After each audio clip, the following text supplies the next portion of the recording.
Bom dia. Segundo o dicionário, a definição de escala é uma série de graus ou níveis dispostos segundo a importância de cada um. As escalas compreendem desde o plano pessoal até o plano espacial, abrangendo desde a escala urbana até a escala global. Gostaríamos de mostrar agora um vídeo com uma percepção sensível sobre o conceito de escala, mostrando a conexão entre as relações humanas, urbanas, globais e universais.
Convidamos agora a professora Helenisa Campos para introduzir o tema de escalas.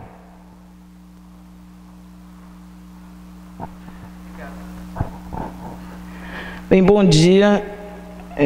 Antes de mais nada, eu gostaria de agradecer à professora Lívia por me convidar para participar desse curso. Para nós é um prazer muito grande poder interagir com diferentes públicos, né? Ter essa possibilidade de ver alunos, ex-alunos, colegas, de ver também pessoas da comunidade que se interessam pelo tema, né? Então a gente fica feliz de estar aqui e de ver que num sábado de manhã muita gente se dispõe a acordar cedo e vir assistir uma fala sobre cidade, sobre planejamento urbano, né? Então, para nós é um prazer grande de estar aqui. Cumprimentar o professor Verdun, né, nosso colega da geografia. E é interessante assim, o vídeo que o grupo coordenador apresenta, eu acho que ele demonstra uma coisa muito interessante da gente começar a pensar, e é a interconexão que nós temos com tudo, né? Em diferentes níveis, desde o nível mais micro até um nível universal, né? E isso nos permeia no dia a dia, no nosso cotidiano. O que a gente vai tratar, obviamente, não chegaremos além de Marte, não se preocupem, né? Nossa fala vai ficar apenas no âmbito da cidade, da região. Mas é importante a gente entender que essas interconexões elas acabam tendo uma influência muito significativa na nossa vida cotidiana, né? A ideia é um pouco contextualizar a importância da cidade olhada sob diferentes perspectivas e sob diferentes escalas, né? Então, quais são as escalas da cidade? Antes de entrar no conceito de escala, tá, eu queria retomar a ideia de cidade com vocês, tá certo? Estão me pedindo para subir, é isso? Tá, então, vamos lá. Eu preferiria ficar aqui, que eu acho que eu fico mais perto do público, mas já que me pedem, então vamos lá. De retomar um pouco a ideia de conceito de cidade. O professor Cabral, na aula anterior, ele já tratou dessa temática com vocês, mas eu gostaria de retomar alguns pontos. Eu estou partindo aqui da compreensão de cidade como um resultado, um fenômeno resultante de concentração de pessoas, né, no qual todos nós estamos, de alguma forma, envolvidos. Nós estamos, se a cidade é o objeto de interesse do planejamento urbano, nós nos inserimos dentro do nosso próprio objeto de interesse, né? Isso é um fenômeno interessante, porque, em geral, os pesquisadores, por exemplo, eles estudam fenômenos que lhes são externos, né? Mas nós estamos inseridos nele de forma assim, vital. E a cidade ela tem algumas particularidades. Essa concentração de pessoas, ela acontece num dado espaço, né? E ela tem algumas características, alguns princípios que lhes são peculiares e que vão aparecer, que são comuns às diferentes cidades. Eu vou citar alguns deles, né? Um dos principais princípios que a gente tem é o princípio da localização, né? Toda cidade está localizada em algum ponto. E essa localização, por mais aleatória que ela possa parecer, ela tem uma lógica espacial, né? Lembrando, quando a gente viaja de avião e olha pela janela, e a gente observa aquelas luzezinhas, né? Às vezes essas luzes aumentam, diminuem, etc. Mas quando a gente vai observar por que aquelas cidades estão situadas naqueles pontos, a gente começa a entender algumas coisas. Proximidade de recursos. A localização ela é um elemento importante para a gente pensar o que leva um determinado grupo de pessoas a se estabelecer em determinado lugar, né? E isso nos une, não só as lógicas de organização das cidades que acontecem hoje, mas as cidades históricas, né? As primeiras cidades que surgiram, que são identificadas lá no Tigre, entre o Tigre e o Eufrates, a localização delas era importante porque tinha água perto, porque tinha recursos, porque tinha condições de haver troca entre as pessoas que estavam ali vivendo. Hoje, essa localização, ela, da mesma forma, ela se faz necessária e se faz presente, né? Todos nós precisamos beber água, todos nós tomamos banho, todos nós precisamos de espaços que são passíveis de construção, né? Tem alguns lugares que são difíceis da gente construir, então, mas outros que são exatamente por algumas topografias mais acidentadas, que são escolhidos para serem objeto de implantação de espaços urbanos, né? Por exemplo, os colonizadores portugueses, quando chegam no Brasil, eles vão procurar espaços elevados, porque para eles era importante espaços mais altos, onde eles pudessem observar, né, e controlar possíveis inimigos que viessem atacar, né? Então, para os portugueses, essa lógica era importante. E aí eles seguiam toda a topografia, né? Ou seja, aquelas cidades que a gente conhece, que tem uma topografia... Eu sou de Recife, né? E entre Recife e Olinda tem uma diferença muito grande, porque Olinda é uma cidade claramente de ocupação portuguesa, e ela é constituída num topo de morro, né? E ali a gente encontra as igrejas, né? Tem uma série de equipamentos importantes, e a cidade ela é toda cheia, não sei se alguém conhece, alguém deve conhecer Olinda, todas as ruas são tortuosas, né? Seguindo a topografia. Aquilo ali é estratégico de um processo de ocupação de um espaço dentro de uma lógica de colonização portuguesa. Já os espanhóis tinham outra lógica, procuravam espaços mais planos, trabalhavam com retículas, etc. Mas para eles tinha os seus princípios básicos. Mas, enfim, o que eu quero dizer é que cada povo descobriu um jeito de entender a localização como uma forma ou de defesa, ou como de obtenção de recurso, né, ou como forma de expansão de suas atividades. Um segundo princípio que eu acho importante a gente tratar, e é um pouco resultante desse primeiro, é a configuração do espaço urbano. Toda cidade tem uma forma, né? Só citando o exemplo aqui de Porto Alegre, por exemplo, Porto Alegre se situa onde? Onde inicia a cidade? Perto do rio, lago, né? Professor Verdun, até hoje, sinceramente, eu já cheguei aqui, já estou há 18 anos, né?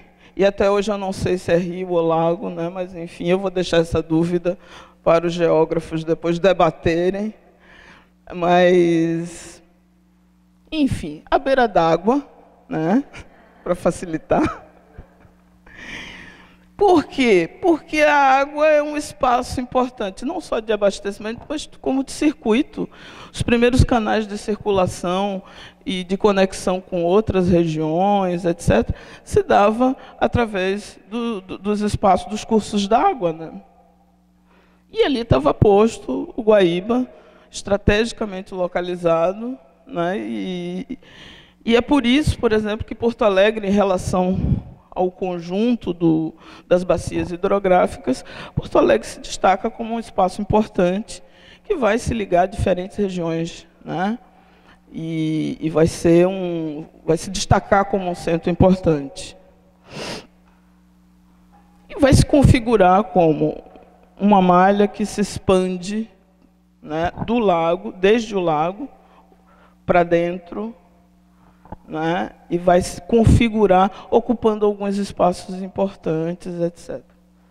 Ali vão se diferenciar, por exemplo, as pessoas vão procurar espaços de acordo com sua condição financeira, com suas possibilidades, com suas necessidades, enfim, com suas condições de trabalho, né? A gente vai ver isso. Mas o certo é que cada cidade vai ter uma forma. E essa forma é um elemento importante para a gente pensar a cidade. Algumas cidades são conhecidas pelas suas formas, né? Nas aulas, às vezes, de planejamento, de urbanismo, a gente mostra imagens, por exemplo, de Manhattan, né? A gente mostra imagens de São Paulo, Rio de Janeiro, e só de olhar o desenho a gente já sabe. Porto Alegre também, né? A gente olha e enxerga aquele delta imenso, aqueles espaços ocupados, né? Enfim.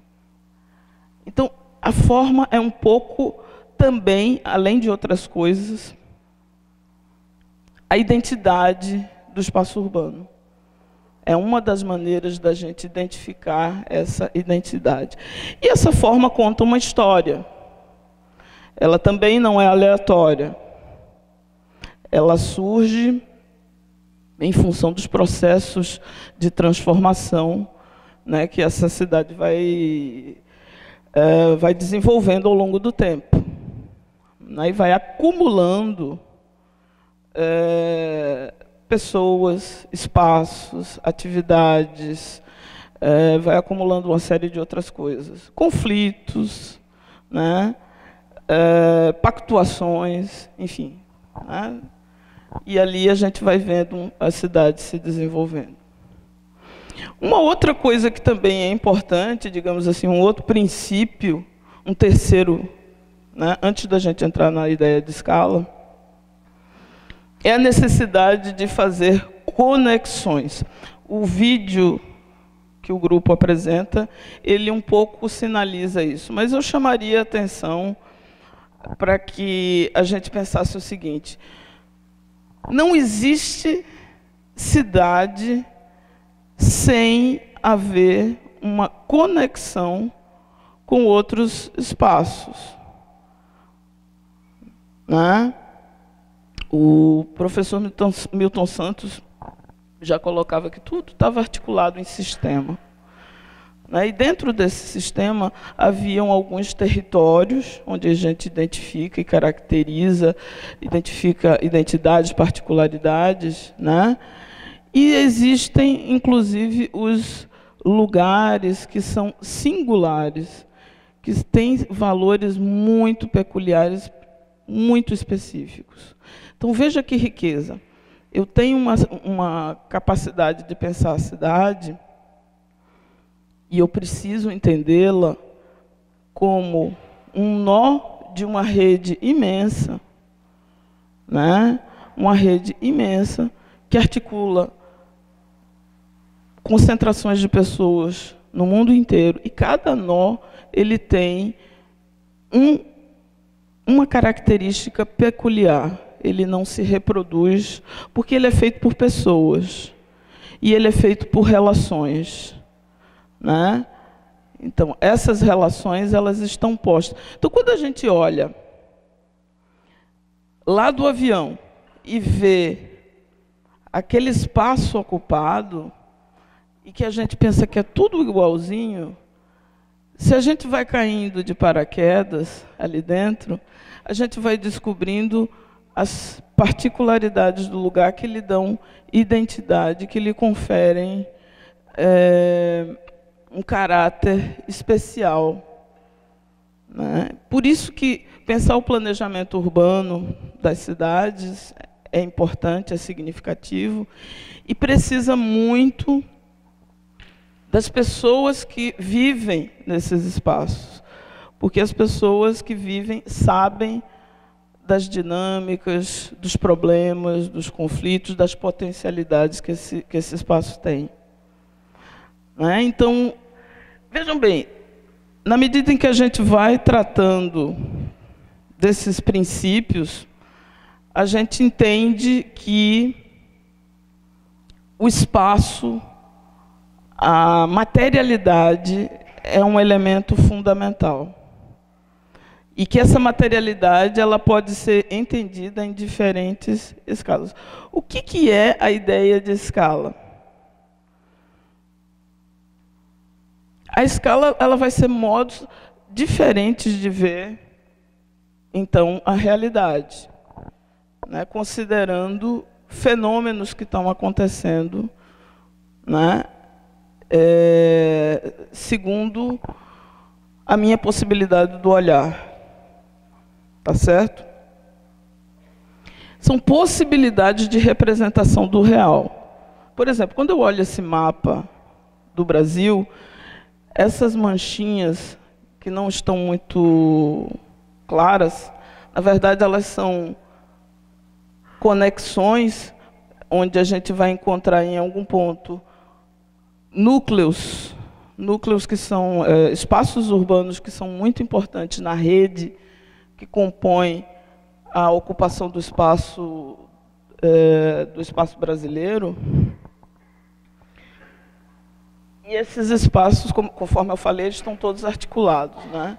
Então a gente consegue encontrar alguns eixos, alguns nós, né? A gente consegue ver, inclusive, onde está a grande faixa de ocupação brasileira, a grande densidade. Mas vejam só, isso aqui é uma escala brasileira, onde eu estou vendo a rede urbana, chamada rede urbana. Essa rede urbana, na verdade, ela revela uma escala que é uma escala nacional, onde eu enxergo cada cidade em relação ao conjunto. Isso é uma representação do real, né? É uma forma de eu entender a realidade, né? É uma abstração que me permite analisar algumas coisas, inclusive entender a minha realidade local. Eu estou aqui, né? Eu estou nesse pontinho aqui, mas tem tudo isso acontecendo e de forma articulada e dinâmica, né? Tem coisas acontecendo, pessoas que estão trocando informações, mercadorias que estão circulando, né? Enfim, pessoas que circulam cotidianamente, sejam de forma muito rápida, de forma pendular, ou seja, sair do seu lugar de moradia para ir trabalhar e voltar, né? Seja de forma permanente, né? Então, quando eu estou olhando isso aqui, na verdade, eu estou tentando entender uma realidade.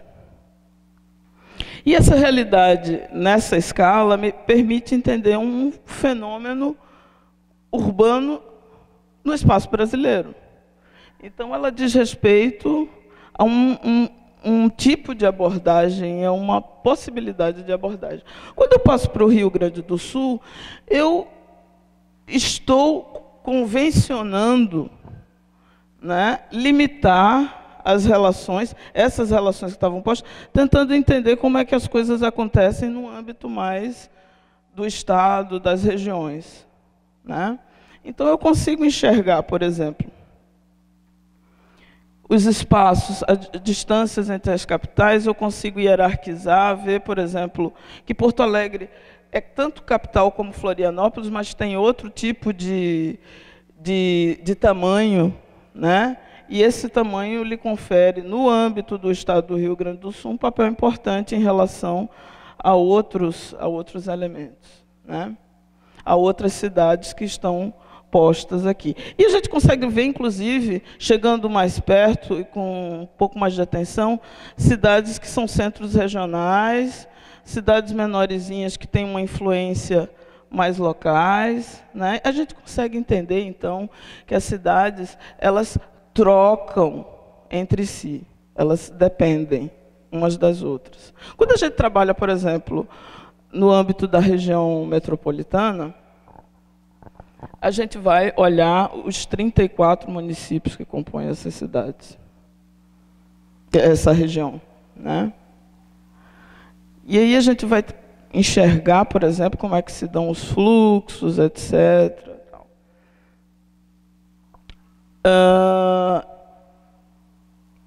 Mas a gente não enxerga outras realidades que estão postas ali e que às vezes interferem na dinâmica dessa região.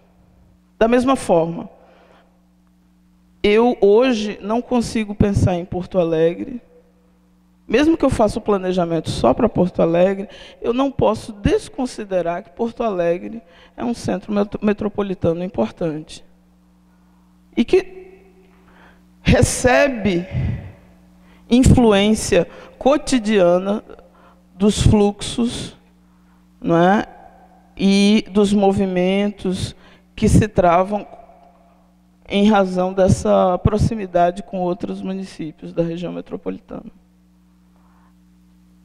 Então, observem, mais uma vez, voltando para o vídeo dos meninos, olhem como nós dependemos dessas relações, né, e como a gente precisa considerá-las quando a gente está lidando do ponto de vista do planejamento. Tá ok? Então, enquanto categoria prática, a escala ela nos permite fazer recortes para que a gente entenda determinados fenômenos que acontecem dentro de determinados espaços. Se eu vou querer, por exemplo, olhar para determinadas coisas que acontecem no âmbito intra-urbano, ou seja, dentro da cidade, essas duas escalas aqui não me servem. Por quê? Porque está tão distante que eu não consigo ver, por exemplo, como é que um bairro se comunica com o outro no âmbito de Porto Alegre. Concordam comigo? Né? A gente não enxerga determinadas coisas. Para que eu possa enxergar, eu preciso descer um pouco mais para observar. Né? Então, a escala, enquanto recurso de representação da realidade, não é a realidade, é uma representação, né? É uma forma de interpretação que nós utilizamos. E aí a gente tem os mapas, a constituição dos mapas, a cartografia, fotografias, né? Que nos permitem enxergar essas realidades. Elas são registros de fenômenos. Quando eu estou falando de fenômeno, é exatamente isso. Porque às vezes a gente olha para um mapa ou para uma planta, né? Por exemplo, aí tu olhas para um mapa mundi. Aí tu vê aquelas representações. Só que o que aquilo ali está representando? Está representando fenômenos. Que fenômenos são esses? São aquelas características peculiares que existem, né? Mas que a gente não enxerga. Os antigos faziam uma coisa muito legal. Esses mapas antigos, eles tinham uma representação rica, né, do ponto de vista da expressão, né, da manifestação dessas diferenças.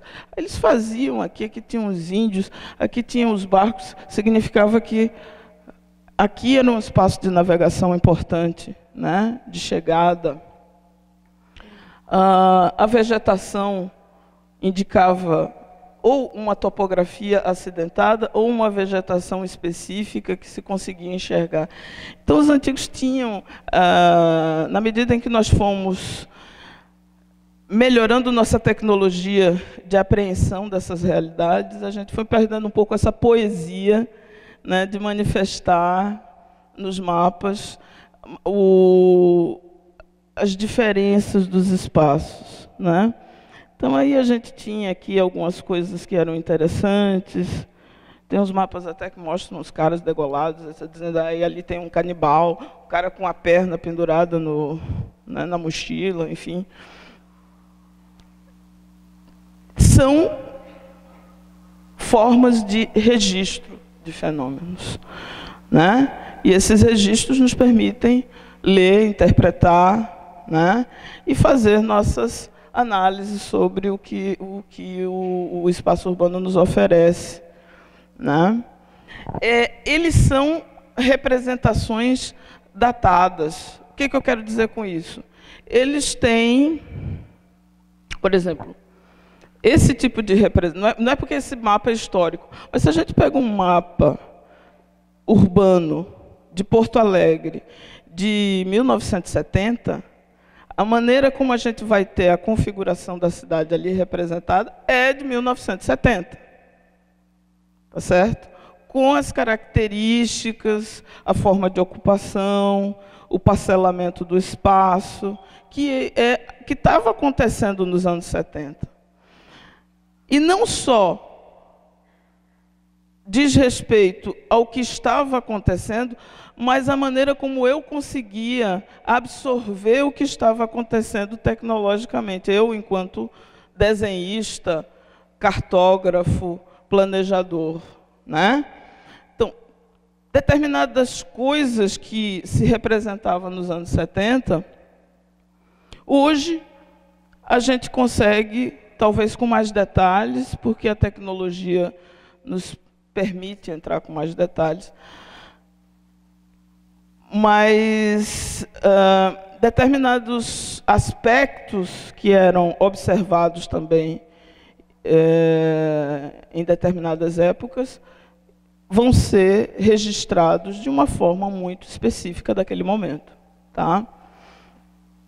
Isso é uma coisa bem importante, porque isso vai revelar uma transformação, não só do ponto de vista do próprio espaço urbano, da própria cidade, como da própria forma como a gente enxerga esse espaço e representa ele, né, do ponto de vista da cartografia, etc.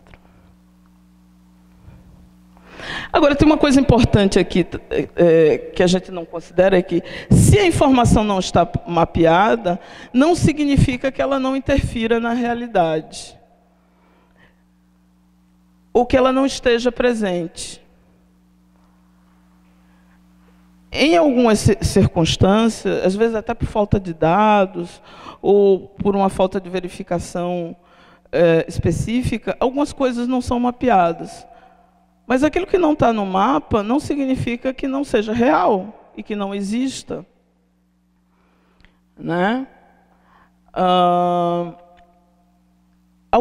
Algumas coisas relativas, por exemplo, a atividades informais que acontecem na cidade e que são difíceis de mapear, porque elas são móveis, flexíveis, né? Comércio informal, por exemplo, eles vão, ocupam um determinado horário, depois saem. Então, se eu estou trabalhando no nível do bairro, né, ou da área central, e estou tentando entender qual é a dinâmica ali de ocupação do comércio informal da área do centro, eu consigo ir em determinado horário. Se eu não vou naquele horário, eu não enxergo. Se eu não enxergo, eu não represento. Se eu não represento, pode parecer que aquilo não existe para quem é desconhecedor da área, né? Mas isso não significa que o espaço não apresente certos fenômenos que a gente não consegue enxergar de imediato. Por isso, tantas vezes no planejamento, é importante a gente se confrontar com outros atores para ver se aquilo que a gente está enxergando, se aquilo é real ou não, né? Então, às vezes a gente tem um olhar que é parcial sobre a realidade, né? E a gente mostra aquilo que a gente enxerga, mas quem vive a realidade é que vai poder dizer, não, espera aí, isso aqui é real, mas está faltando uma série de coisinhas aí que tem implicações no dia a dia.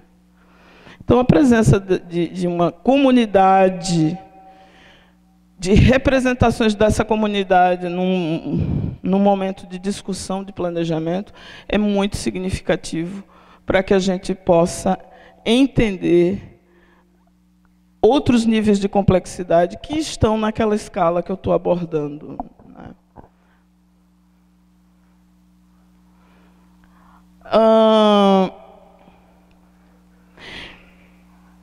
Não dá para ver muito bem, eu não sei se vocês estão conseguindo enxergar esse mapa, mas aqui é o mapa mundi, né? Um mapa mundi olhado à noite, e aqui é o estado do Rio Grande. Será que a gente consegue apagar essas luzes daqui? Talvez. Vocês aí, meninos, não sei quem é, aonde está a luz, talvez fique melhor. Esse mapa mundi aqui, mas vocês já devem ter visto, essa é uma figura relativamente comum nas redes sociais, enfim, na internet, né? Quando a gente olha essa imagem noturna, eu vejo pontos E esses pontos, eles me revelam muito da onde está essa maior ou menor concentração de pessoas em determinados espaços, né? Aqui a gente tem o Rio Grande do Sul, tem um recorte aqui, e tem alguns pontos também espalhados, né? Mas essa imagem é bastante interessante, porque a gente vê, por exemplo, nos Estados Unidos, a maior concentração nessa parte mais voltada aqui para o Atlântico. Tu tem a Europa, né? A Ásia, com sua concentração, uma África esvaziada, alguma coisa esvaziada no seu centro, alguma coisa de ocupação por aqui. A Índia, né? Com suas densificações. Uma coisa importante de entender é que, quando a gente olha também nessa escala mundial, global, é que hoje as tecnologias permitem que a gente tenha relações não apenas que a gente chama horizontais, né? Mas que exista uma relação vertical que nos coloca em outros planos de integração com o mundo. Eu vou voltar para os anos 70. Nos anos 70, para a gente fazer a compra de uma determinada mercadoria, a gente ligava para algum lugar, a gente tinha que se deslocar da casa da gente para uma loja, né? Comprava, levava para casa, etc. Hoje eu consigo fazer compras via internet e consigo comprar coisas que, inclusive, não estão no país, né? Quando eu ia, nos anos 70, para a loja, tinha alguns movimentos e alguns fluxos que já tinham acontecido, que me permitiam fazer aquela compra. Por exemplo, a mercadoria tinha sido produzida, né, em algum lugar, tinha sido deslocada para a minha cidade, armazenada, né, registrada, e estava lá esperando um consumidor. E aí chego eu, com o meu carrinho, meu Fusquinha, anos 70, né? Eu vou com aquele Fusquinha, compro a mercadoria, boto dentro do meu carro e levo para minha casa. Hoje, eu não preciso sair de casa, né? Eu tenho, sobretudo essa geração mais nova, dos 18, 19 anos, etc. Vocês descobrem umas coisas que são assim absurdas, né? E a gente fica pensando como as coisas são fáceis de resolver. E descobrem mercadorias que são ótimas e que chegam, que são mais baratas, que vem não sei de onde, faz não sei o quê, e chega em pouco tempo em casa e tal, e que vem de outros países. Claro, isso aí tem uma série de relações que a gente não vai discutir aqui, né, nesse momento, relações de trabalho, etc., mas que, do ponto de vista da escala das relações, é uma mudança muito significativa. Da mesma forma, a questão das informações, né? A gente hoje está em casa e recebe uma série de informações que vêm de outros lugares, faz amizade, né? Tem gente que namora com gente de outros países, nunca viu, né? Eu não sei como é isso, eu sou de uma geração que tu tinha que ver, tu tinha que olhar, tu tinha que cheirar, pelo menos, né? Sei lá, sabe-se lá. Aí tu vai chegando devagar, e tem a coisa da timidez. Não, hoje em dia é o seguinte, tu dá um match, entendeu? E, né? E tu tá ali. Daqui a pouco tu tá namorando, e daqui a pouco tu casa. Aí, enfim, as relações mudaram bastante. E a tecnologia, ela tem um papel muito significativo nesse processo. E, às vezes, a gente não se dá conta de que existem... o fato da gente estar conversando aqui, estar discutindo coisas aqui, não significa que nós estejamos estáticos, né? Na verdade, nós estamos interconectados verticalmente com outras redes de comunicação que nos colocam numa outra dinâmica urbana, né, que não é necessariamente visível, né? Talvez ela seja mensurável, se a gente for ver a quantidade de celulares, de tablets, de computadores, né? Mas ela não é visível, mas ela afeta diretamente a nossa vida cotidiana, né? A gente reclama a coisa do trabalho, mas, por exemplo, a internet, ela facilita muito a troca de informação, mas ela aumenta muito o trabalho, porque eu, antigamente, para encaminhar um trabalho, a gente tinha que levar um tempo e tal, mandar via correio, esperar a pessoa receber, avaliar. Isso lá vai um mês, aí volta o retorno do trabalho, tu está ali esperando, fazendo outras coisas, mas tu está esperando. Agora tu manda via e-mail, a pessoa recebe, olha e manda imediatamente. Então, tu vai fazer. Enquanto isso, estão chegando outras coisas para tu fazer. E outras demandas, e outras demandas. E tu acaba entrando nesse ciclo, né? Então, as velocidades e a intensidade com que essa tecnologia nos oferta mudanças no cotidiano, ela é muito intensa. E ela está presente no dia a dia e ela interfere na ideia de cidade que a gente tem hoje. Então, nossa concepção de cidade muda. E quando a gente olha um mapa como esse, por exemplo, ou quando a gente ainda está ali no avião, né, a gente não se dá conta, mas essas relações, elas são fortes e são muito significativas.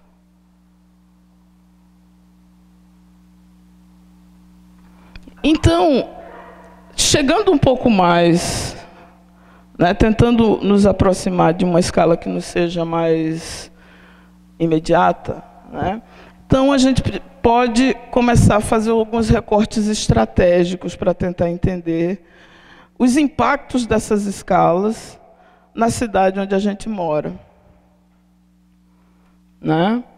Eu morei durante muito tempo em Santa Cruz do Sul.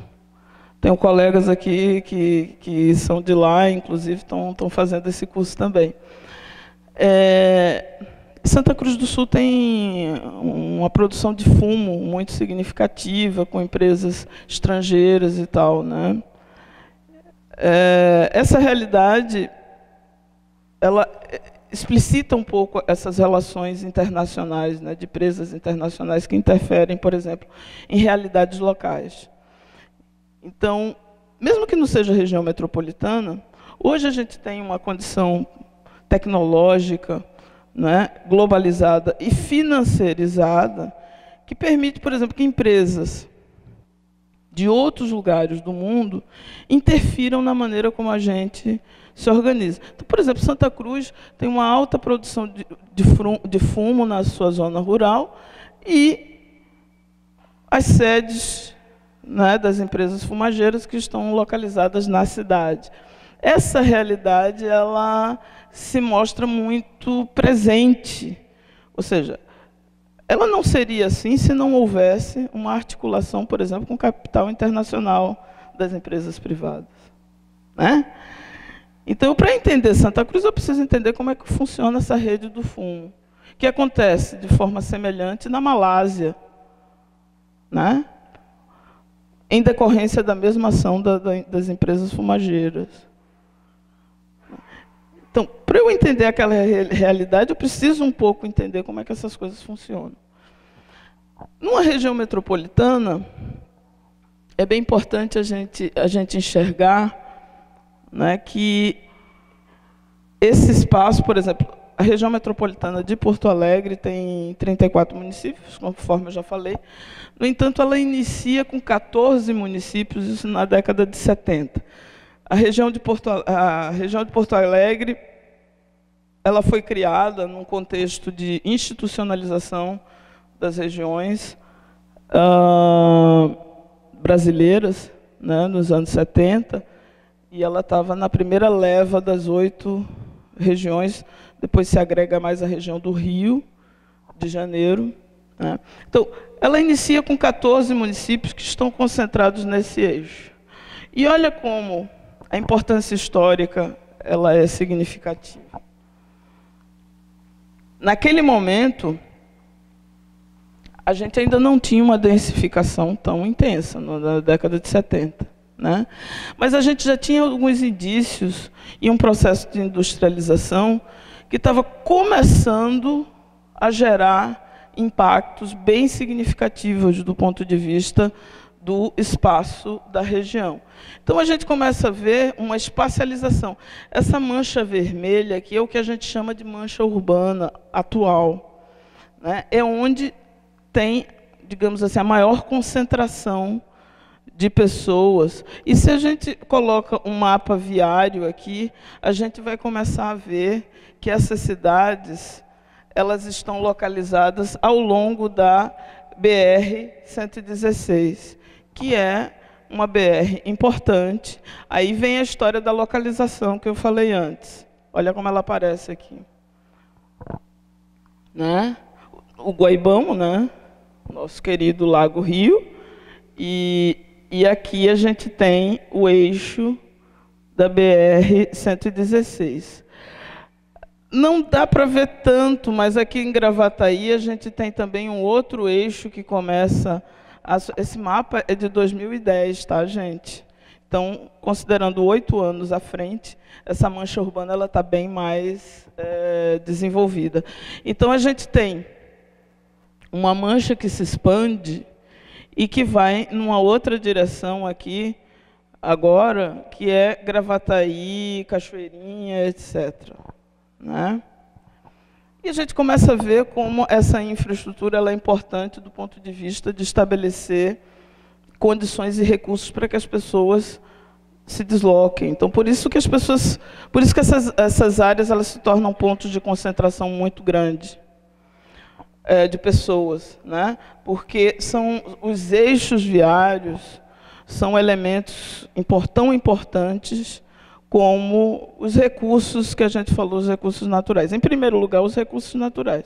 Em segundo lugar, os eixos, as rodovias, os espaços de circulação, porque ali, digamos assim, é o primeiro elemento né, que a gente usa para fazer deslocamento. É onde o espaço público, o espaço aberto, é onde eu saio, vou para a rua para poder circular, para chegar na BR, para vir para cá, etc. Então, o espaço público ele é importante, ele é um elemento estruturador das cidades, né? E aqui a gente consegue ver diferentes cidades que se aglomeram e, inclusive, se misturam. Né? Tem pessoas de Canoas aqui, que moram em Canoas, levanta a mão rapidamente só para eu ver. Pois é, quem é de Canoas sabe do que eu estou falando, né? Quer dizer, Canoas e Porto Alegre, praticamente tu não tem divisão física do espaço urbano, né? Onde termina um, onde começa outro. A isso a gente chama de conurbação. Tá? A conurbação é uma integração dos espaços físicos, né, que a gente não vê limite entre uma coisa e outra. E isso tem repercussões. É a proximidade, é por Porto Alegre ter essa densidade tão grande, aí Canoas está muito próxima, tu tem eixos que te articulam, enfim, tem uma série de elementos que acabam interferindo, né, e fazendo com que haja uma interdependência do espaço de Canoas em relação ao espaço de Porto Alegre. Seja esses impactos positivos, às vezes nem tão positivos assim. Ok? Vamos adiante. Só mais um minuto. Esse mapinha aqui é um mapa de uma pesquisa que a gente está desenvolvendo sobre mobilidade na região metropolitana, e é muito interessante comparar né? Embora esse mapa seja de 2010, a gente pegou dados mais recentes de mobilidade. Porto Alegre está aqui. Esses são os municípios próximos, ou seja, aqui são os municípios, essas bolas maiores, aonde tem mais gente que sai de seus municípios para ir trabalhar em Porto Alegre. Aqui está Novo Hamburgo. E aqui, da mesma forma, cidades de origem, São Leopoldo, que vão para Novo Hamburgo, né? E a gente começa a ver que tem algumas cidadezinhas que têm movimentos muito localizados, muito específicos, e que não interagem tanto com esses grandes centros. Tem dinâmicas muito próprias, né?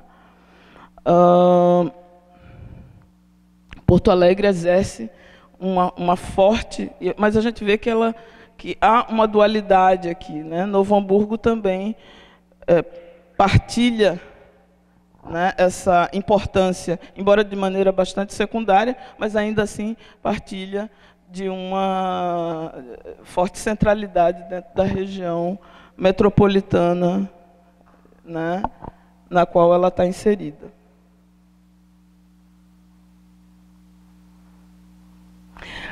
Outra escala importante da gente observar e da gente considerar é a relação cidade-município. Às vezes a gente confunde.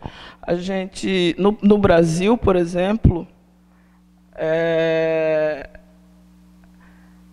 daqui a pouco eu vou falar sobre isso, mas assim, o que é cidade? O que é cidade? Cidade é esse aglomerado de pessoas com um conjunto diversificado de atividades que tem um limite pré-definido, né?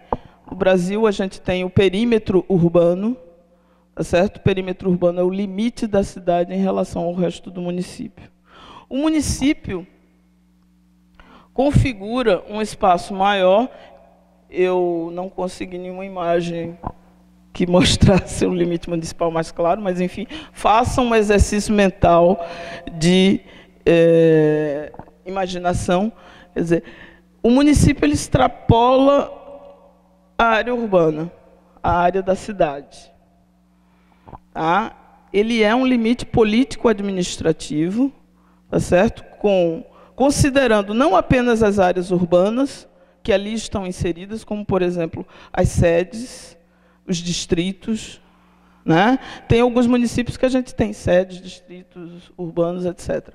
Porto Alegre, por exemplo, é engraçado, porque quando a cidade cresce muito, a tendência é que o espaço do município se confunda realmente com o espaço da cidade. Porque cresce tanto que acaba tomando.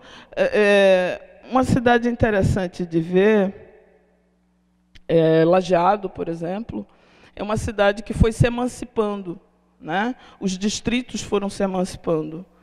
E foi ficando praticamente só a área urbana. Né? E existem áreas rurais ainda, mas são poucas. Né? Porto Alegre é um desses casos. Mas tem cidades onde a gente identifica muito claramente o que é área rural, o que é área de preservação permanente.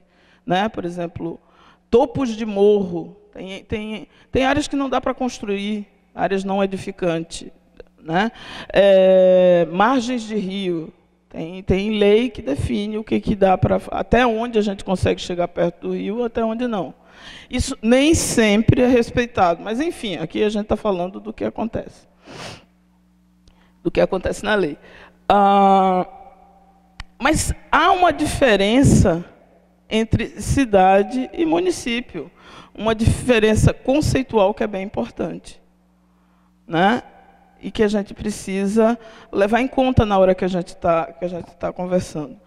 Em cidades onde tu tens áreas rurais muito dinâmicas, essas relações rural-urbano elas vão aparecer de forma mais evidente. Onde é que termina o espaço de um, onde é que começa o espaço de outro. Em outras, não. Porto Alegre, por exemplo, por lei, né, pelo plano diretor, a gente não tem mais área rural. Tá? Essa também é uma convenção que a gente precisa sempre considerar que é uma convenção. né? Que é uma definição legal que pode mudar, porque a gente pode enxergar áreas rurais dentro de Porto Alegre. E essas áreas rurais podem ainda ter algum tipo de dinâmica, né? Mas o que é interessante é observar que nas cidades menores, mesmo dentro da região metropolitana, essas áreas rurais elas têm dinâmicas muito próprias, às vezes, com populações e com características muito peculiares. E, num processo de planejamento, a gente tem que considerar o que está acontecendo nesses espaços.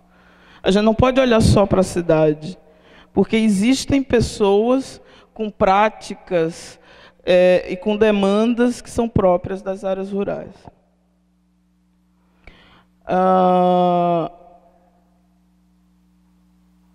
Mas no Brasil a gente tem muita dificuldade de diferenciar o espaço objeto do interesse do planejamento, né? Normalmente a gente tende a valorizar mais o espaço urbano e a desconsiderar alguns aspectos importantes que estão fora dele, né? Pode passar, Francis. E aí a gente tem o espaço intraurbano. Eu não sei quanto tempo eu tenho ainda. 10 e 12. Tá. Então, aí a gente chega na cidade propriamente, dentro do espaço urbano. O que a gente tem dentro desse espaço urbano? Mais uma vez, lembrando que em nenhuma dessas escalas eu estou desconsiderando as dinâmicas dos fenômenos que estão ali acontecendo, né? Diferentes fenômenos que estão acontecendo, de relações, né? Eu estava olhando, por exemplo, no âmbito do regional, as trocas dos movimentos pendulares, de quem mora em Canoas e trabalha em Porto Alegre, ou vice-versa, né? Aqui eu vou ter outros tipos de fenômenos que podem ser observáveis e outras relações que estão estabelecidas. Então, de que se compõe a cidade, assim, de uma forma muito óbvia, né? Basicamente, a gente pode pensar de uma maneira bem prática, né? A gente pode dizer que tem áreas que são públicas, áreas que são privadas, áreas que são edificadas, áreas que não são edificadas, e que uma depende da outra. As áreas públicas, que são as áreas abertas, áreas de acesso público, né, ou de domínio público, em que as pessoas podem circular à vontade, onde as pessoas podem se deslocar, né, com mais facilidade, elas estão dentro de um sistema de ruas, que me permite sair de qualquer ponto e chegar em qualquer ponto. A lógica do sistema de espaços públicos de um espaço urbano é esse. É simples assim. Aí vocês vão dizer, mas que coisa mais banal, todo mundo sabe disso, né?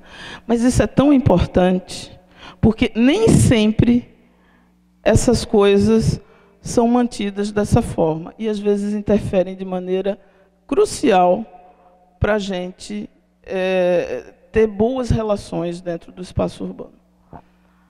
Por outro lado,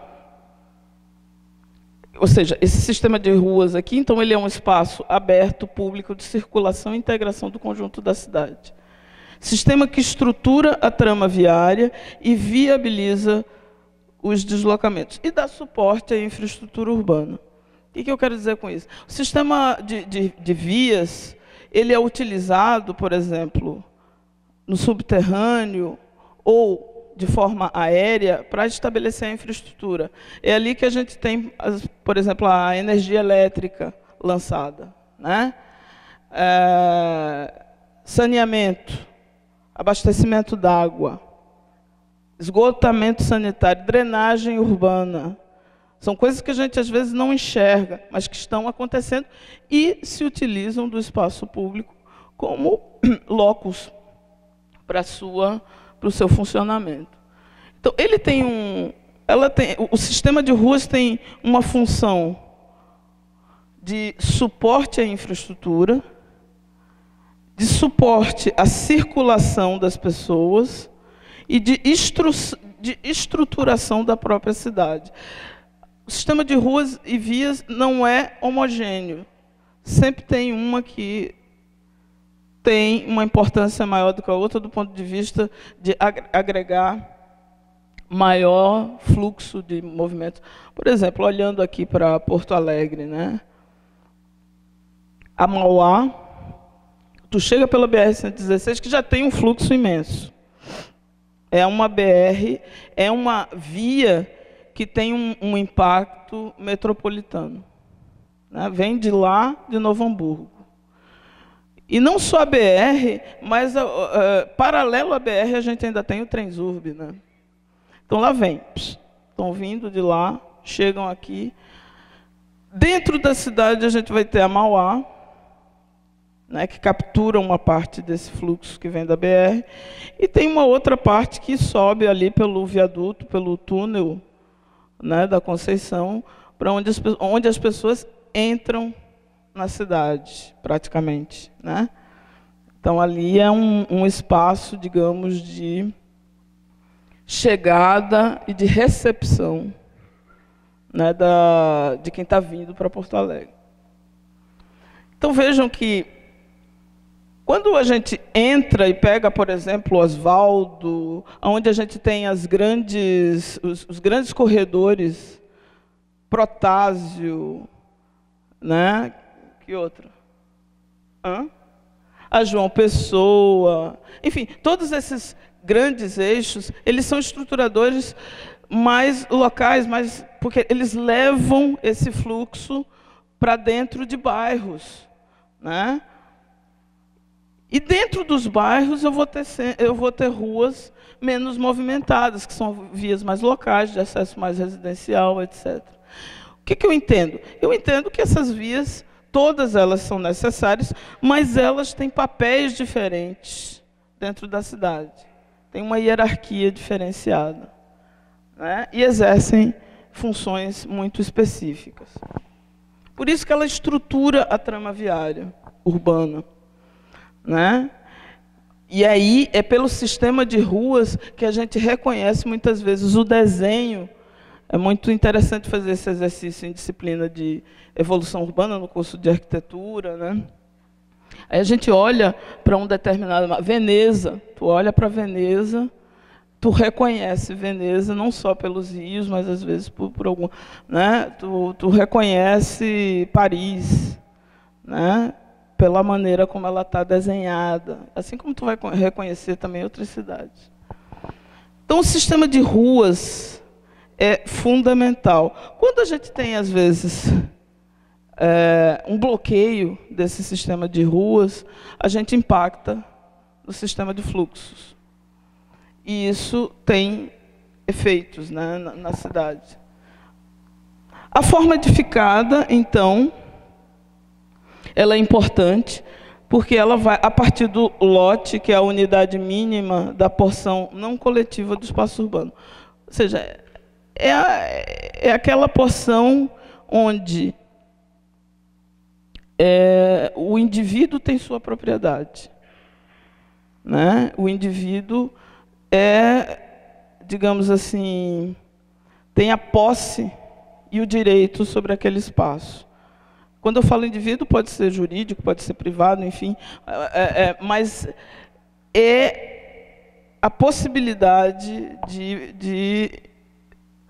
de uma manifestação formal, né? Claro, a gente tem grupos informais também que ocupam os espaços da cidade, mas eu estou tratando aqui de uma lógica mais da organização geral da cidade.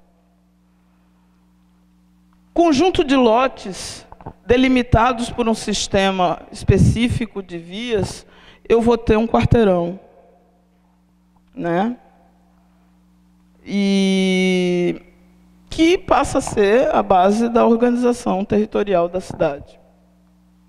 E desses elementos resultam o traçado e o parcelamento do solo, né? Que é uma imagem de São Paulo, onde a gente tem uma densidade de construção. Aqui a gente observa quadras, ruas, né? E sempre considerando que eu estou lendo não só um espaço físico, mas eu estou lendo relações sociais que estão sendo realizadas, relações culturais, investimentos, né? Enfim, um monte de coisa que está acontecendo aqui e que está posto nesse espaço, mas às vezes a gente não enxerga. Pode passar.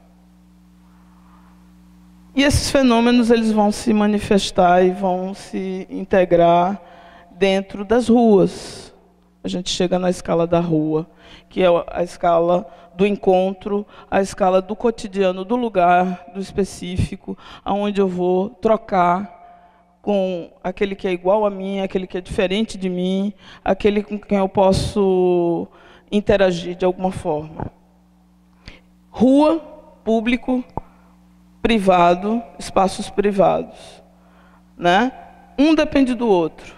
Essa relação de troca, ela sempre existiu. E isso é o que nos une àqueles caras lá do Tigre e do Eufrates, né? Essa descoberta da relação entre público e privado. Se a gente bloqueia isso aqui, por exemplo, às vezes a gente anda por determinados espaços onde tem um grande muro, poucas interações da fachada, né, do lote, da quadra, com o espaço público. Isso dificulta muito, às vezes, tu teres movimento, tu ter uma atividade mais dinâmica, os espaços se tornam menos animados, né? E aqui também está posto, né, olha, infraestrutura, alguns equipamentos que são importantes, vegetação, né, ambientes para a gente se proteger e se aproximar dos espaços onde a gente tem mercadoria, aquela mercadoria que ainda vem de fora, né, e que a gente pode comprar, que a gente pode fazer determinadas coisas que a gente fazia desde os anos 70, desde os anos 60. Isso é uma coisa legal da cidade e dos espaços, né, onde a gente vive. A gente não tem só um jeito de viver. A gente tem um acúmulo, né? Eu posso comprar do mesmo jeito que eu comprava, por exemplo, nos anos, né, sair à rua e fazer as compras. Eu não preciso, não tenho a obrigação, por exemplo, de comprar via internet. Tem coisas que eu tenho que sair, tenho que comprar mesmo. Pão eu tenho que sair e comprar na padaria, porque ele é feito para isso, né? E esse sair e ir para a rua, essa é uma questão bastante importante, que tem se tornado um desafio. Essa escala da rua tem se tornado um desafio para nós, né? Porque há uma série de pressupostos contemporâneos de que essa rua pode ser violenta, pode ser isso, pode ser aquilo. Mas é no espaço da rua onde a gente encontra o outro, onde a gente se encontra como cidadão também, onde a gente se manifesta, onde a gente vai para a festa, né? Em Porto Alegre, tu tem, por exemplo, Cidade Baixa, onde o espaço público é absolutamente vital, né? Para aquela população jovem que está ali todo santo dia, né? Quer dizer, nem sempre são os mesmos, mas tu passa ali, tem uma dinâmica enorme, né? Os parques públicos, Porto Alegre tem pelo menos 2 muito emblemáticos, a Redenção e o Parcão. E eles têm representações, digamos assim, sociais muito significativas, né? E políticas, inclusive. É engraçado, não sei se vocês acompanharam, mas nos 2, 3 últimos anos, as manifestações políticas que aconteceram, se vinha um determinado grupo se manifestar na Redenção, um outro grupo oposto, assim, com posicionamento oposto, ia para o Parcão. E isso é muito saudável. é extremamente saudável, porque a cidade ela é apropriada por grupos diferentes, de maneiras diferentes, e é no espaço público que isso acontece. Então, a gente tem que cuidar bem desse espaço público, porque é aqui onde todas aquelas outras escalas reverberam na vida das pessoas, na vida de cada um de nós, né? Eu encerro minha fala, tá? E peço desculpas se eu me alonguei demais, mas é uma temática que eu acho que é hiper importante a gente conversar e a gente entender essas lógicas de interação, né? E agradeço a paciência de vocês. Tá?